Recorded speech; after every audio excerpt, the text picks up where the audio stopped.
My husband and sister have been secretly hooking up behind my back whenever I'm not around, and now I realize there's no one I can truly call my family. Posted by you/cheatersuck12. I can't move. If I move, it becomes real, and I have to accept what I saw and think about what's next.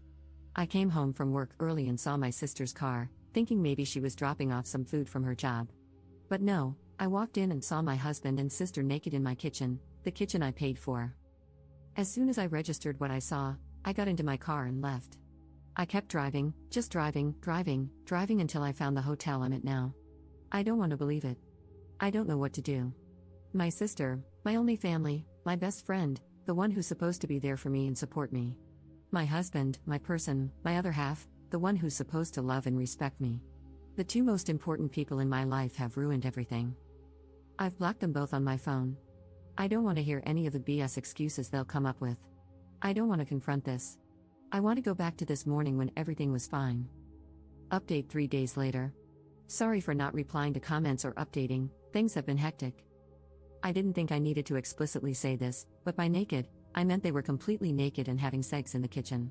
I admit mentioning that I paid for the kitchen was odd and kind of funny, but anyone who knows me knows that the kitchen is my pride and joy.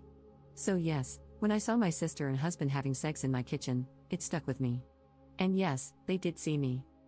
When I got to the hotel, I cried for a few hours and just wanted to tell someone, anyone. The two people I usually turn to when something happens in my life were the two I needed to talk about, and it was 11-something in the evening. I didn't want to disrupt my friends' evenings or burden them. So instead, I came to Reddit, thinking not many people would see it. The response I received was overwhelming. I want to thank everyone who sent me kind words and advice. Thank you so much for all the virtual hugs. I know I only commented once, it's because I had so much to think about and do.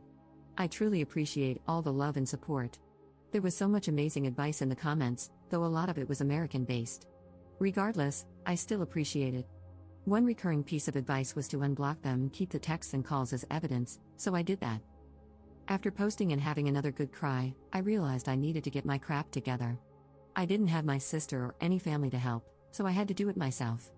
I started researching my next steps. In the morning, my friend called, saying my sister had contacted her to see if I'd been in touch. I told her what happened, and she very kindly offered me her spare room and took her day off work to help me sort things out. I called in sick at my job, and with her help, I began making progress.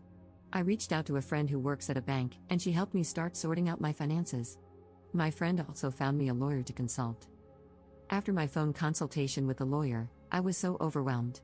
Now I understand why so many women don't divorce their cheating husbands.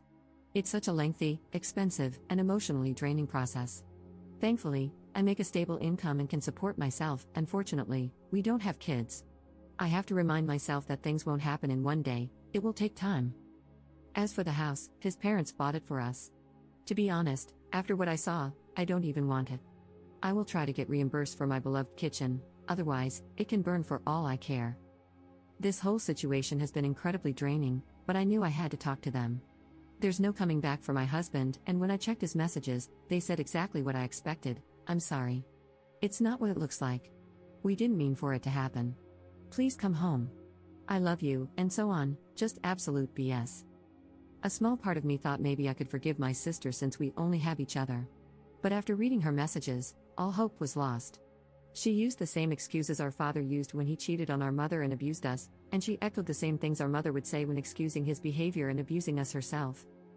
I spoke to her this morning and asked her to tell me straight up, who, what, where, when, and why. She told me that back in July, when I went on a girls' trip, she was at our house and joked to my husband that I'd cheat on him during the trip because that's what always happens. He said no, and they joked about it, but then she suggested he get even with me. That led to them having sex. Once turned into 2 or 3 times, and then it happened whenever they could manage it. There was never any evidence or sign that I was going to, or even thinking about, cheating. I told her we were done and there's nothing she can do to repair this. Later, I got a call from an unknown number. It was my mother, who I haven't spoken to in 7 years. It turns out my sister has been in contact with her and told her what happened. My piece of trash mother, the same woman who used to beat me for breathing wrong, had the audacity to say this is what I get for taking her daughters away from her. It hurts so much. I know things are going to get even messier, and it's going to be a long few years. I've now lost all my blood relations.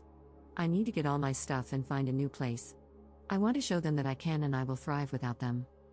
Again, thank you all from the bottom of my heart for all the love and advice. To all the people in the comments who can relate to my situation, I'm so sorry. Second update 10 months later.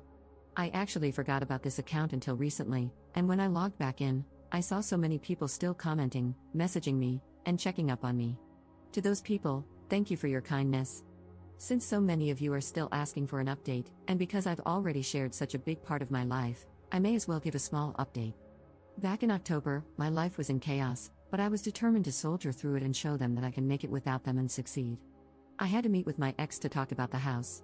He eventually gave up, and we decided to sell it. I was reimbursed for my beloved kitchen. At first, my sister would show up at my job and my friend's house, but once I told her I would get the police involved, she stopped. I haven't seen her since February. I did hear from my pathetic excuse of a mother again, but that was also shut down, and I have not heard from her since the end of last year. I'm from NZ, so my ex and I have to be living separately for 2 years before we can divorce. Although I want nothing to do with him, I'm not too fussed. 1 year is almost done. I started therapy, which has been healing. I wish I had gone earlier. I have moved into my apartment and was promoted at work. I've also gone on 2 girls' trips and had some extra fun this time, as I was a single woman. And I've just started seeing someone. He has been very kind. Thank you all again for your kindness. I hope this is the update you were waiting for. Third update 18 months later.